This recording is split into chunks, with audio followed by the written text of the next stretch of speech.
l'artiste et celle du cinéaste. Mais il faut quand même une sorte d'accoutumance. Mais c'est par là que je pense on est un peu dans un cadre, comme pour le film ethnographique, on fait un travail de terrain et il faut trouver la manière la plus subtile à se rendre dans ce dispositif, à créer une espèce de base de confiance qui s'est créée, qui s'est structurée dans la durée. Donc on ne peut pas arriver comme ça, prendre juste un rendez-vous et croire que ce qu'on montre va être l'acte de création. Ça, non, je ne pense pas. Par contre, disons, on a eu une expérience qui est absolument magnifique, dont je suis assez fière, autour d'un film qui montre l'acte de création de la Gégène, une œuvre multimédia de Malachi Farrell. Mais je sais aussi tout le travail que ça a été de la part du cinéaste à commencer, à savoir que il devait rester à côté de l'artiste pendant des heures et des heures, à l'affût de ces moments précieux qui peuvent malheureusement jaillir à n'importe quel moment. Donc ça ne correspond pas du tout à une économie cinéma où on est où il y a des heures très précis, où on est dans un rapport de temporalité peut-être plus structuré. L'artiste peut se lever la nuit et voilà, ça se passe à ce moment-là. Et donc ce vis-à-vis entre le filmeur et l'artiste a mis plusieurs mois, 2 mois en tout, pour être là vraiment à des étapes décisives. Et je pense qu'au final, le film, que certains parmi nous connaissent, voilà, Alexandra par exemple, montre qu'effectivement on a été là au moment où la chose se passait. Donc, mais il y a une base de confiance à installer qui est comme le travail d'un anthropologue, à vraiment faire tout le nécessaire pour. Les astuces, Judith Wexler parlait hier de la manière dont tu avais réussi à faire parler Donald Judd un peu sans qu'il sache qu'il était en train de Jasper Jones, pardon, oui. Sans qu'il était en train de participer à la réalisation du film, de le mettre à table en quelque sorte. Bon, je vais dire quelque chose. On ne peut pas savoir l'intention de l'artiste jamais. Alors même quand nous écrivons dans l'histoire de l'art, même qui ont fait un film, on peut simplement donner un petit vue de quelque chose. Et je pense du film de Hans Nahmut sur Jackson Pollock, un film de référence.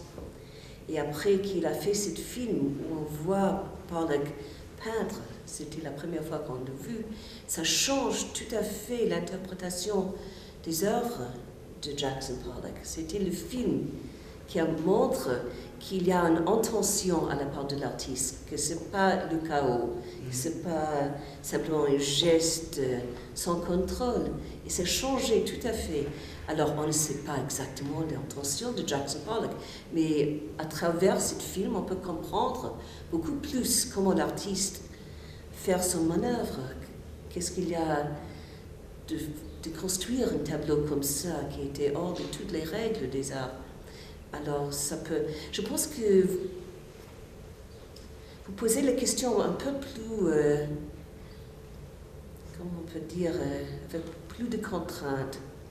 C'est pas ou l'un ou l'autre, c'est pas ou l'expérience du film ou l'expérience du spectateur, ou les films sur les beaux-arts, la peinture ou les autres films sur l'art. Bon, il y a beaucoup de mélange entre tout cela. Il y a toutes sortes de films, toutes sortes de sujets de films. On ne peut pas dire que ça doit être ou ça ou l'autre. Oui. J'aurais aimé ajouter quelque chose parce que justement, tout à l'heure, on parlait du film sur l'art ou sur les arts. Il est clair que cette distinction se fait plutôt du côté des historiens, à vouloir décanter au sein de la création des typologies pour pouvoir effectivement le traiter davantage théoriquement, mais au fond, si on regarde de près, tous les artistes ont collaboré à certaines époques, notamment qui étaient particulièrement fertiles à la transversalité. Donc si on prend les exemples de l'avant-garde des années 20 ou si on prend ce qui s'est passé au Black Mountain College, il y a des moments où forcément la poésie, la performance, la sculpture, tout cohabiter et aussi la théâtralité. Donc oui, je suis moins favorable à une notion plutôt du film sur les arts. Oui, bien sûr, parce que c'est de la culture. À ce moment-là, c'est une pédagogie artistique que le cinéma transmet. Mais il n'empêche que le cinéma est important par rapport à la peinture, tout d'abord. Enfin, de mon point de vue. Je ne sais pas, dans le sens où un tableau et un plan de cinéma ont des choses à voir ensemble. Et Paini disait, il y a un rapport incestueux. Enfin, c'est pas, ce sont des pratiques qui ont toutes sortes de points communs entre tableau et plan de cinéma. C'est vraiment étonnant. Et c'est en ce sens-là que lorsque nous avons décidé de faire une biennale à Pompidou, c'est parce que c'était le Musée national d'art moderne qui créait un festival de cinéma. Et c'est en ce sens-là que c'était important de le situer uniquement par rapport à la peinture, à l'art visuel en fait. Parce qu'il y a quand même énormément de points à discuter entre l'avant-scène, la perspective, la profondeur de champ, les couleurs, les cadrages, enfin tout ça, c'est ça. Alors que la danse, c'est autre chose. Un film sur la danse, vous n'avez pas ces points de comparaison avec le plan filmé. À moins de... Bon, on peut en discuter, de toute façon, on peut discuter énormément de tout ça. Mais je veux dire, moi, il m'avait semblé, il nous avait semblé à Pompidou, que c'était plus intéressant de faire cinéma et peinture. Pour ça, pour essayer de creuser cette question-là. Je pense que déjà, disons, en tout cas, quand on vient de l'art contemporain, il est clair qu'on est très rarement face à une peinture deux-dimensionnelle. Bien sûr, il y en a, mais dans l'ensemble, il y a tellement de pratiques variées qu'on pense plutôt à l'œuvre d'art spatialisée et le rapport filmique par rapport à cette profondeur-là. On est très souvent devant des œuvres qui ressemblent davantage à des sculptures d'ailleurs, oui. Et c'est pour ça que dans ma tête, ces choses-là ne sont plus tellement séparées. Et je pense à certaines époques, justement, ils étaient beaucoup moins séparés. C'est-à-dire, une danse, peut-être on peut avoir un autre rapport à la danse, mais la danse est très proche sous certains égards à la sculpture. Donc je ne pense pas que le cinéma, bien sûr, le cinéma entre en écho formidable avec la peinture. Je suis entièrement d'accord, mais des questions de représentation, de forme, de réel ou de fiction se posent également pour d'autres expressions artistiques. Donc le cinéma est très apte à être une sorte d'œuvre d'art totale ou d'avoir un dialogue avec toutes ces différentes formes artistiques. Oui, non, mais j'entends bien, mais d'autant que le MACVAL, c'est l'objectif du MACVAL. Et puis le MACVAL est né dans le monde contemporain, avec les arts contemporains, qui ont beaucoup évolué. Nous, il ne faut pas oublier qu'on est né en 77, et même avant, hein, on est né en 74, alors il y a eu de l'eau. Hein. Je veux dire, l'art a effectivement changé de forme. Et puis de destination aussi, je veux dire, il y a eu les installations, la vidéo, le vidéo-art, tout ça a beaucoup transformé la pensée justement au niveau cinéma et art. Parce que pour nous, il est obligé que le film puisse en même temps dialoguer avec, par exemple, l'installation vidéographique. Il faut aussi trouver des astuces pour pouvoir faire rencontrer ces deux médiums-là. Oui. Et qui sont proches d'un côté, mais qui sont très différents de l'autre. Oui. Mais ce sont plus que des médiums, ce sont des espaces de production, enfin des champs qui sont structurés avec des hiérarchies internes. Ce qui est fascinant, c'est qu'on voit se s'entrechoquer deux hiérarchies, celle qui est implicite à la création artistique, parce que de toute façon, vous allez bien reconnaître que les productions liées à la mode et au cirque n'ont pas le même statut que la peinture ou la sculpture, bien que ce soit délié, et qu'on parle d'artistes du cirque, comme on parle d'artistes dans le domaine de la peinture. Il existe ces hiérarchies qui sont institutionnalisées, qui existent. Et puis d'un autre côté, il existe d'autres hiérarchies qu'on a vues à l'œuvre à l'intérieur de ce colloque, à savoir qu'il y aurait d'un côté des films documentaires, dont on n'a pas parlé, des films documentaires créatifs, et puis il y aurait les films sur l'art avec, au sommet de cette hiérarchie, le film de Stroh, par exemple, qui serait le parangon même du film d'artiste sur l'art.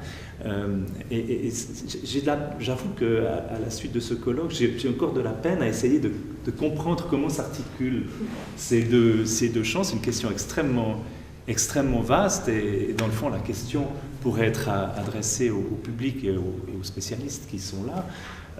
Est-ce que ces hiérarchies, cette notion de hiérarchie est pertinente pour comprendre l'interaction entre film et art? Est-ce que c'est une question, par exemple, Laurent Froissy, est-ce que c'est une question que vous avez posée? Par exemple, dans votre listing, vous parlez de danse, architecture, photographie, sculpture, cirque, trois petits points. Est-ce par exemple la mode pourrait être incluse dans ce corpus? La question que tu poses est vraiment la question de la définition de ce qu'on appelle film sur l'art, voire film d'art, pour reprendre le fait que le syntagme va circuler et n'a pas été fixé pendant très longtemps. Le fait que le syntagme n'ait pas été fixé est lié aussi au fait que le genre n'a pas été fixé. D'ailleurs, il n'est pas apparu, il a existé de manière très large avant d'être reconnu comme genre. Et finalement, il a toujours été une sorte de un peu de fourre-tout, parce que ce genre n'était pas vu de la même manière, je pense, par les gens qui pratiquaient, par les institutions, voire même par les spectateurs, voire par les critiques qui venaient commenter. Donc ce genre a cessé d'être, me semble-t-il, une donnée un peu extensible. On le voit effectivement tout au long du colloque, je suis absolument d'accord. Et donc de fait, la position qui était la nôtre au démarrage de cette recherche, c'était de partir un peu des listes, des catalogues qui ont circulé depuis l'avènement, entre guillemets, de films sur l'art depuis les années 40-50, de voir ce qu'on y avait mis, et puis un peu partir de là, interroger ces films, et bien évidemment interroger leur hétérogénéité. Moi, en tant que chercheur, ça m'intéresse effectivement qu'on ait fait rentrer, par exemple dans les années 40, 50, des films sur la caricature, et pas la caricature au sens historique, la caricature des années 40, comme film sur l'art, qu'on ait fait rentrer éventuellement des films sur le cinéma. Je trouve que ça me dit quelque chose du regard que le milieu du cinéma, par exemple, portait sur cette hiérarchie des arts, et qu'elle n'allait pas de soi, par exemple.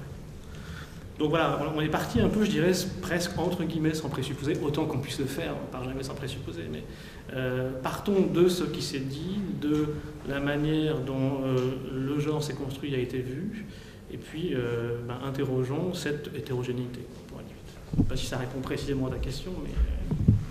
C'est la question d'hétérogénéité, mais... Et des corpus, d'ailleurs, Gisèle a produit un dictionnaire, dans le fond, qui était une amorce de corpus. Oui, non, parce que c'est juste un dictionnaire, donc c'est un inventaire, en fait, de A à Z, de films sur les artistes modernes et contemporains. Mais en plus, ça a été publié en 85, donc c'est un peu caduc, il faudrait en refaire un autre. Mais la personne qui a vraiment été à l'origine, en fait, du film sur l'art, c'est Henri Lemaître. Je ne sais pas si vous le connaissez, qui avait publié... Oui. Et c'est lui qui a vraiment défriché le terrain au niveau cinéma et art. Et à son époque, en effet, il y avait, je crois me rappeler, qu'il y avait tous les arts. En tout cas, il y avait beaucoup d'architecture, beaucoup de peinture et un peu de danse. Je n'ai pas le souvenir qu'il y ait de la littérature. Mais c'est un livre fondamental. Je ne sais pas si vous le connaissez, il s'appelle Beaux-Arts et Cinéma. Il y avait de la littérature, on s'intéressait par exemple au Mauriac de Roger Lénart, voilà. Des films sur l'art. Il faut dire qu'Henri Lemaître a repris beaucoup des théories de Raguetti, quand même. Oui. Je pense que Raguetti est peut-être plus... Oui, encore. fondateur. Oui, je ne sais pas. Bon, Ça, je suis là-dessus. C'est une question par rapport à ce que vous voulez dire qu'on pourrait se poser, en tout cas, moi qui m'intéresse beaucoup. Parce que vous faites un inventaire. Oui. Vous partez forcément de ce qui est pour vous une définition de ce qu'est un film sur l'art. Parce que tout inventaire suppose des limites, des frontières, une exclusion. Qu'est-ce que je mets dans cet inventaire et qu'est-ce que je ne mets pas? Oui. Donc, est-ce que vous pouvez nous expliquer un peu quelle était votre position en la matière? Alors, tout à fait empirique et sauvage. C'est-à-dire que dès que